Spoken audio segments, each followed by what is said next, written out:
Simon Kuper joins us on the line. Evening, Simon.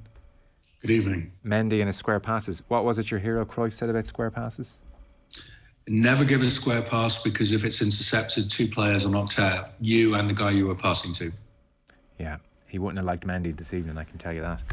So, Erik Ten Hag, Mark Ogden here and Rob Dawson on ESPN are pretty much saying the deal is done. Manchester United have made their decision. Ten Hag is getting the job. One of the reasons, not the exclusive reason, but one of the reasons, he writes, PSG's readiness to hold out for a £15 million compensation package was another issue for United, who are able to appoint Hag if they pay a £1.7 million compensation figure to Ajax. So certainly financially it makes more sense to go for Ten Hag. Why else do you suspect they have gone for Erik Ten Hag?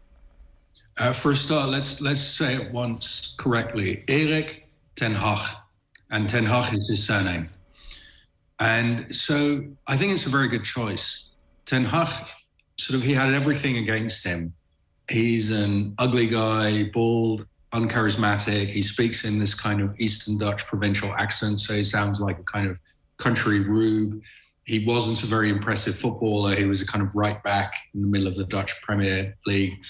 So the fact that somebody like that then gets to the top of football suggests that he actually has something going on. He has something to offer, which he does.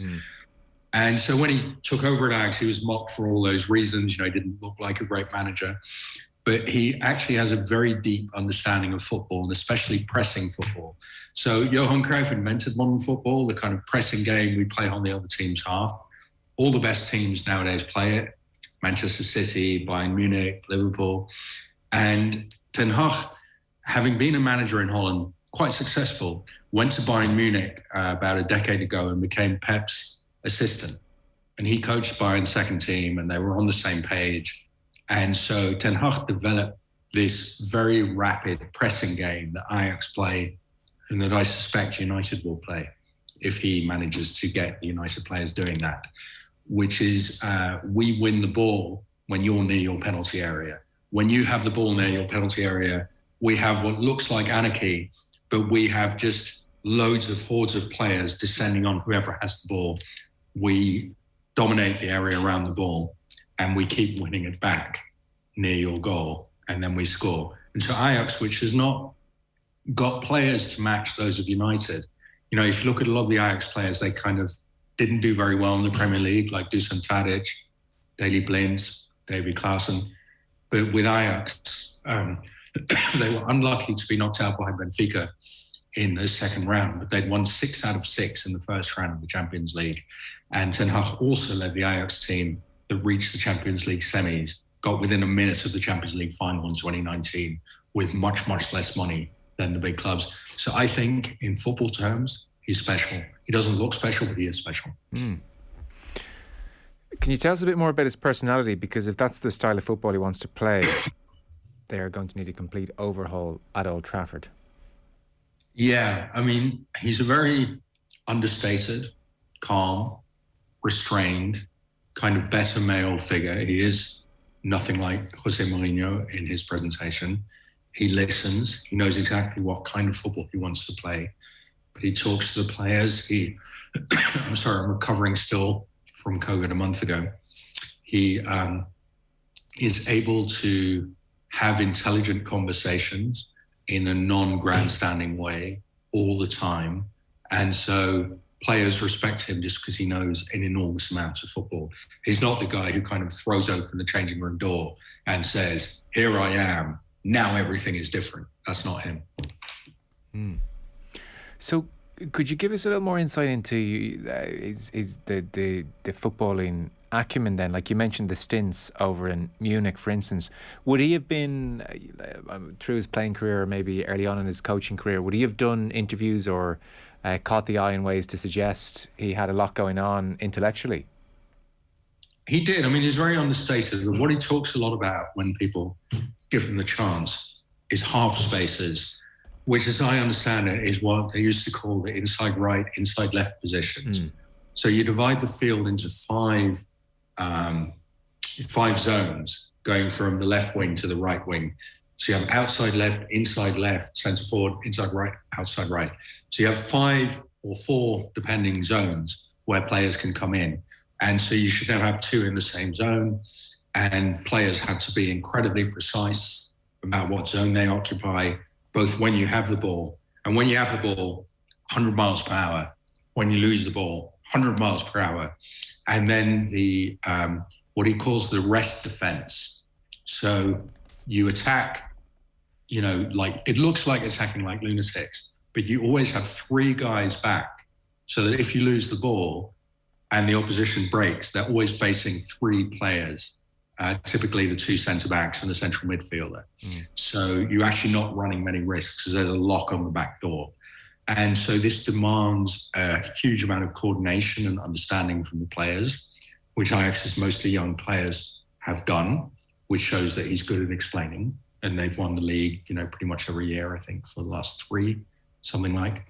So it's been very, very successful. And we all know that Manchester United is a very different set of players. Yes. It's going to be very interesting to see how he goes in a whole host of areas. So you say there he's understated and restrained and thoughtful personality. That would suggest that the spotlight that's going to be on him, which will be unlike anything he's ever experienced. There's probably only one way to get a sense of what that's going to be like, and it's to be there, where every decision will be mulled over. It doesn't sound like he's prone to lashing out or letting criticism get to him. I suspect Ajax is its own kind of fishbowl. Yeah, I mean, Ajax feels like a fishbowl when you're in it. And when he took charge, the biggest Dutch newspaper, the kind of Daily Mail of the Netherlands, the Telegraaf, for reasons of their own, ran this campaign against him. He was rubbish and Ajax had chosen the wrong man and so on. And they wrote this for months. And he sort of ignored it. He never engaged. He never, after a win or, when they reached the Champions League semi-finals and won 1-0 away at Spurs, he never said, you see, I was right. Yeah. Nothing. He's a very calm guy. I mean, I know because I'm the same generation as him. He's 52, I think. He's sort of past the age where you worry over much about people saying mean things about you. I know that at United people will say mean things about him, but and he knows that. But it's not going to bother him. It's also perfectly possible the project will fail, that he has a vision of how to play football. And maybe United players can't do that. But I think if it fails, it's not going to sort of be the end of him as a person. Yes. He'll deal with that. It's going to be interesting to see as well how he handles disciplinary issues in this dressing room. Just to think of a couple of recent dilemmas for any coach. Ronaldo, seemingly, and it's only a report, but not included in the starting lineup for Manchester City and heading back to Portugal for the weekend, or the many leaks from the dressing room from various players, agents to journalists. All of these things are creating a pretty horrible culture around the club. Is he a disciplinarian? Is he... Not really. I mean, he kind of treats players as grown-ups, and, if you want to say stupid things in the media, he's not very obsessed with that. What he does care about is this immense physical preparation. Okay. So Ajax players are super fit. And the ideal used to be, the kind of Pep ideal was, we lose the ball, we press for 5 seconds at maximum intensity. Now that's a lot, 5 seconds of 10 guys pressing like lunatics. But Ajax press for more than 5 seconds at their best. They press for closer to 10 seconds. And that takes an enormous amount out of you. So you have to be super fit. And so that is what he's going to need to do with United. I don't see how a Ronaldo who, there is only one better player than Ronaldo, but he doesn't defend. I don't see how Ronaldo fits into that system. So I'm presuming Ten Hag quietly hopes Ronaldo will be gone by summer. Yeah, and I guess I'm skirting around that whole issue in my various questions, because if he's wedded to this style of play, and it all sounds very impressive, there's nothing revolutionary about it now, this is the way modern football is, but if he's wedded to this style of play, then I'm sure he's well aware. So was Ralf Rangnick. In fact, Ralf Rangnick supposedly the godfather of this style of play from a German point of view. And it hasn't worked. The players, either through a lack of understanding or a lack of fitness or a lack of application, or maybe a combination of all three, have pretty much since the opening half against Crystal Palace, where they sort of tried it in his first game, they've sort of binned that approach and have been just a mishmash of all kinds of nothing, and it's just dissipating in front of our eyes. So I'm sure Ralph Rangnick could sit at a chalkboard with Ten Hag. I hope my pronunciation is getting better, by the way. I'm sure it's not. I'm sure they could. I'm sure they could sit at a chalkboard and map it all out and agree with each other. But what he has here is a cultural problem primarily, and so like he can't have Ronaldo there. I would put it to you, he just can't, because Ronaldo on the pitch undermines the entire system. Ronaldo on the bench undermines the general atmosphere. So these are the big challenges which are going to decide his tenure, and he's going to have to win them early and win them quickly, because otherwise in 12 months he's already starting to lose the general support of everyone. Look, I agree with you about Rangnick. Rangnick is a great man, an innovator, in the modern football that Johan Cruyff invented. And Rangnick, though, came in mid-season with a team that wasn't his. Yeah. Ten Hag, I'm sure, will have told the United executives, look, I don't want Ronaldo. Try and get rid of him. And he'll have made other comments internally, which, he won't publicise. He won't to which they'll say, look, we hear you. He sells a lot of jerseys. He generates a lot of clicks. We think it would be best if he stayed, Erik. So I want to know, what's his response then? I think he would say, look, I don't see Ronaldo playing in my system, and there are other clubs I could go to. Or I could just say Ajax, which has been a very happy place to work for me for 4 years. So, and he would say, I think, to United, look, do you want to keep finishing third? And I think he's not sort of the world's most ambitious man. And I think he would have said to United, look, I completely understand you want to keep Ronaldo and sell shirts, and I think it's probably better if I don't come. Okay. I don't see why he would need to coach United if it's not going to be the United that he wants to coach. And he's not kind of a megalomaniac. So at Ajax, Mark Overmars did the transfers until Overmars was Me Too'd and turned out to sexually harass women in the club and was fired in February. But for years, he and Ten Hag worked together. And Ten Hag wasn't the guy who said, I have to control everything at the club and every transfer is under my control. Yeah, well, it's going to be fascinating to see. I mean, on the Ronaldo issue and on various other issues. Do you think it's going to work out for him? Sounds like you do. Sounds like you think it's a good appointment. And if Manchester United play ball here, they have a very impressive candidate. I think it's a good appointment. I mean, of course, the other thing is that every United manager for 9 years has failed. This is the club with the highest revenues in English football and the highest net transfer spending in all of football for a decade, and it's all been wrong. So there are obviously structural problems, which one man won't necessarily solve. But I think United have made the right choice. It's also, I think, the first time that I can recall that United's manager is not an alpha male, is not a kind of dominatrix figure who, if you see Ten Hag, he looks like not even a middle manager. He looks like the guy who's the number 2 of the middle manager in the kind of IT room. That you go into the IT room and you say, where's the manager? And Ten Hag looks up from behind the screen and says, yeah, sorry, he's out, come back later. See, I just worry listening to that. And by the way, can we say we're being mean here to Ten Hag? Like the bald is beautiful, and I'm sure he's very charming in his own way, Simon. No, I think he's a hugely admirable guy. I think that football is such a stupid visual industry that for someone like him, who also wasn't a great player, to become manager of Manchester United, he really had to come a long way. Sure. Say Ole Gunnar Solskjaer had 0 achievements as a manager when they gave him the job. Yes. Well, I'm sort of joking with you anyway, but on Solskjaer, that I was just going to make the very point. I guess I don't know Ten Hag, not really. I watched Ajax in the Champions League, but based on what you're saying, I feel like Ole Gunnar Solskjaer was not an alpha male, and therefore he was bullied into taking Ronaldo, something I don't think he wanted to do, and he was pushed around by the executives, and they were more than happy to push him around and make terrible decisions. And so I just wonder if maybe you do need a stronger character to push back in the way that Solskjaer didn't. I don't know it's about character. I think, unlike Solskjaer, Ten Hag knows how he wants a top-level team to play football. And he's thought it through in a lot of detail. And unlike Solskjaer, he spent kind of 15 years working on that, how you play football. And he's studied under Guardiola. And so I just couldn't understand why they appointed Solskjaer. I thought, you're United, you could appoint one of the 5 best coaches in the world. If I were then, I'd have gone around to say, who are the 5 best coaches in the world? Okay, which one of them can we get? Instead of saying, oh, there's this bloke who scored an iconic goal for us and he's coaching in Norway, so let's get him. So I think Ten Hag is much more, if I were running United, that's where I would have ended up. Yeah.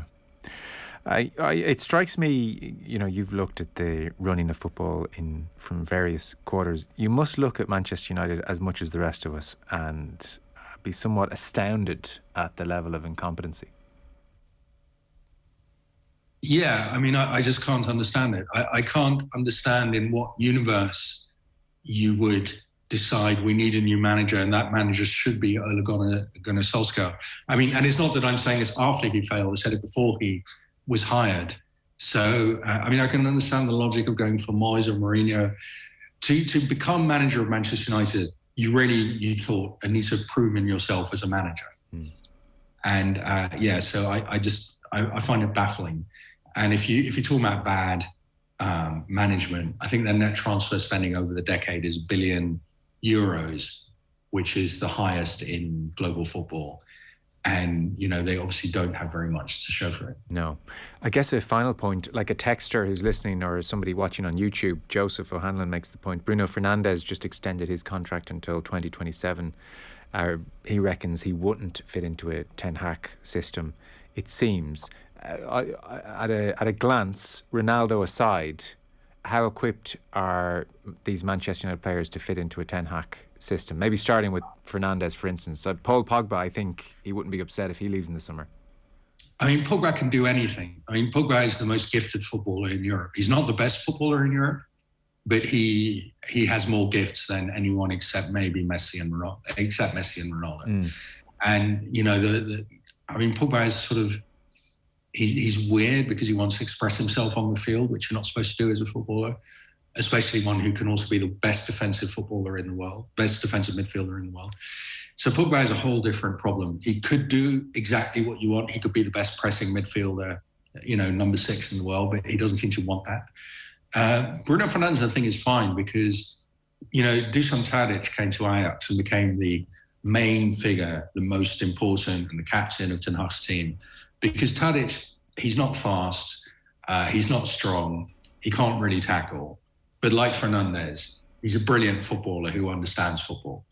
And so he and Ten Hag talk all the time, as I'm sure Fernandes and Ten Hag would, about space and you need to be there. And, you are the person who's going to create the goals in my team, but you need to do some other things, which you'll completely understand how to do.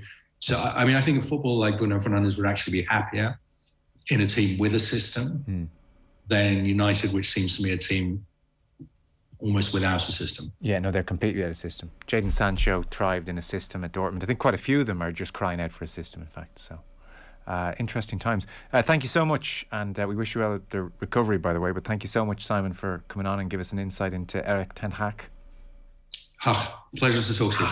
You're going to be correcting me with that in about 18 months still, but hopefully he's still at Old Trafford then. Thank you. Bye. Simon Kuper with us there. Latest in the Champions League, by the way. Chelsea 1, Real Madrid 3. Still the score, 94th minute. Villarreal still 1-0 up on Bayern Munich. And as we mentioned earlier, Burnley 3, Everton 2 is a full time. Football on Off the Ball. With Sky, proud partner and supporter of the Republic of Ireland women's national football team. This is News Talk. Enjoy your bath. I will.